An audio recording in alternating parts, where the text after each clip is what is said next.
Better? Yeah. Need your back ones off?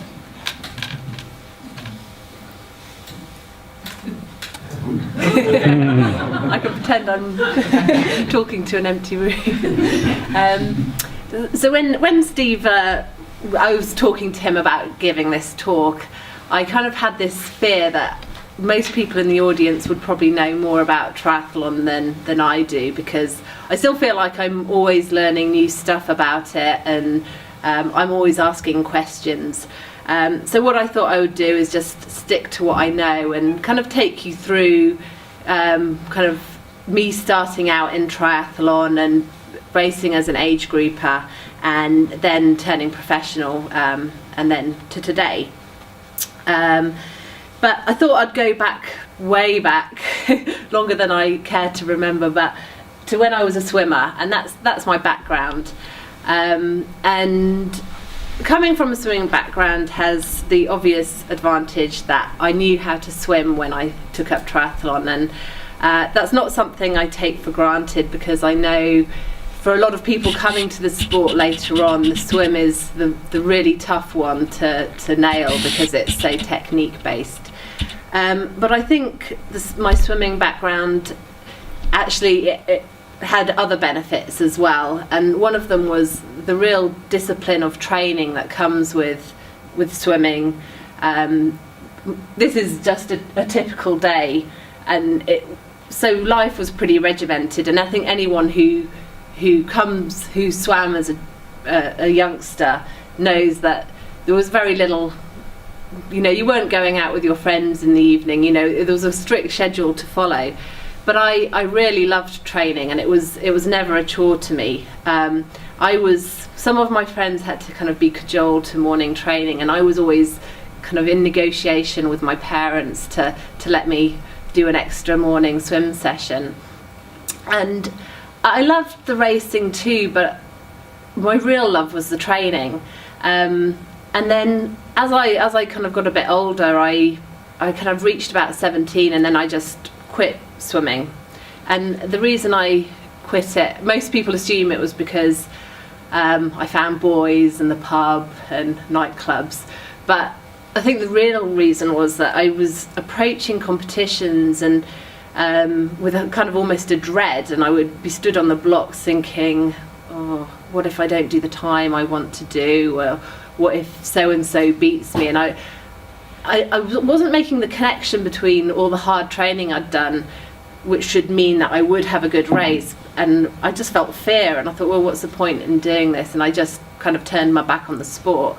But I continued to love training, so I swam through university, but it was about the training, it was about the social aspects, and I would race, but I didn't really consider it a race. I just was kind of representing my team, and I gave myself challenges. So I entered the London Marathon, but it was all about the process of preparing for it, and I did okay in the marathon, but I did that and ticked it off the list. And I did adventure races with my friends, and so it wasn't until I was working in London, and I think that was when I was 23, I then joined a masters club, and that's when I actually really started to enjoy racing again. At first I was a bit reluctant, and then I think I came at it from a whole different point of view. It was less about beating other people, it was about getting the best out of myself,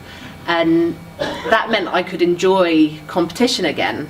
So I was stood on the block, and rather than feeling that dread, which I felt when I was 17, I was actually thinking, I'm really looking forward to the next minute or 2 minutes, and I was actually looking forward to the pain I would feel. 1 or 2 minutes is now, it's lengthened to 9 to 10 hours, but the principle's the same. I still am on the start line, and I'm just kind of relishing the thought of doing everything I can to have the best race possible. And it's really important to me when I took up triathlon that I kept that in mind, because I didn't want to kind of fall out of love with the sport like I had done with swimming. So that's just my approach when I did turn to triathlon eventually. So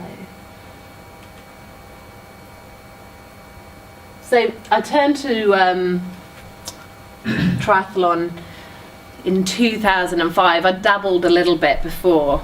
I think I might have skipped her. Let's see. I dabbled a little bit in triathlon before, but I then just got bored of the black line, and I'd run the marathon and I'd had a bike, and the natural progression was to do a triathlon. But rather than think, oh, I'll do a sprint distance and then I'll do an Olympic distance, I'd kind of been reading in 220, and I'd heard that there was going to be a new half Ironman World Championship. So I thought, yep, I'm going to do a half Ironman and I'm going to qualify for the World Championships. So I had high aspirations, which weren't really matched by my preparation for this race in Longleat I think it was in September 2005. I didn't know anything about the course. I didn't know who I'd be racing, and at the time I was working as a lawyer based in London, but for 3 or 4 days a week I was working in Bath. So I was living in a hotel, so I was missing training and I was eating hotel food, and none of this was conducive to good preparation for a race where my expectation was that I was going to win my age group and go to Clearwater. But before, I have actually skipped a thing, but I'll continue. So I turned up to Longleat thinking, yeah, I did one half Ironman in preparation, and I thought, yeah, it wasn't that hard. But surprise, surprise, I found myself halfway around the Longleat bike route. I was pretty cold, I'd run out of food, and my legs were completely shot to pieces, and I was just like looking at every hedgerow thinking I could quite happily just get off my bike and go to sleep underneath one of those. But it was a big loop course and I had to get back to T2 somehow, and I thought, well, get back to T2 and then, you know, you can find your friends and explain to them that, you know, today wasn't your day. And obviously I got to T2 and quitting wasn't quite in my mentality, so instead I put on my trainers and I started running, and I couldn't believe it when I started actually catching up all these people that had come flying past me on the bike. And more by luck than design, I ended up winning my age group and bagging that spot to Clearwater. But I did learn a few lessons from that experience. Number one was that there's nothing like preparation. Number two was I probably needed to train a bit more. Number three, I could probably train a bit smarter. And number four, I probably needed a coach if I was going to take this sport any further. So I pretty much took the rest of 2005 pretty easy. I went back to swimming and I did the Masters Championships, and then January the 1st 2006 arrived and I put some action points into place. So the kind of big steps in kind of me kind of turning from lawyer into triathlete was first of all I joined the Serpentine Triathlon Club, and this meant that without fail every Sunday I would take myself off for a long ride, which had been a big gap in my preparation for Longleat. And I just decided that if I wanted to be a fast biker I had to bike with the fast people. So I was pretty annoying and I just would put myself in the fast group and then spend the next 3 to 4 hours just looking at this wheel in front of me and just doing everything I could not to lose it. And I would just get back to my flat after those rides and I'd just kind of crawl onto the sofa and not be able to move for the rest of the day. But gradually it got a bit easier, and hopefully I got a bit less annoying to the boys in that group. The other thing I did was I bought a big triathlon training book, and you know, I was reading through it and I was like, yeah, I need to periodize my training and I need to have a schedule. And then I tried to self-coach myself, and it took me about 5 months to realise I was pretty rubbish at that. So then I started researching triathlon coaches, and I think this was a real turning point.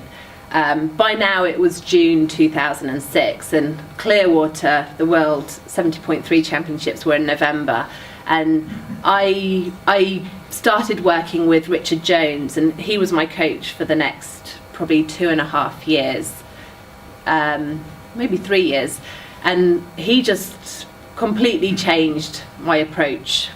And this is when I took up a daily routine that looked something like this, which is actually pretty similar to my routine as a 15-year-old. I just probably didn't get quite enough sleep. And Richard, he introduced me, I'd have a bog standard week, and I'd be getting my bread and butter sessions in. He also was like, you need to do some races before you go to Clearwater. You can't just turn up there and that be your only race of the year. So we kind of got a structured training program in, and then he I think just having a coach, it kind of meant I had someone to talk to and someone to pull me back when I was probably at risk of overtraining. Because the cycle I had in the first 5 months of those years was that I would 5 months of 2006 was I would absolutely drill myself and then have to spend 3 days in bed because I was ill, because I was just tired. So that meant I arrived at the World 70.3 Champs in a completely different mental and more importantly physical state to how I had been in Longleat. I'd had 5 months of really structured training, so not only did that mean I was much fitter and much stronger, but mentally I had that confidence of those 5 months training behind me. I'd had a structured summer of racing, so I'd done a few half Ironmans and done some Olympic distances, which prepared me for the course in Clearwater.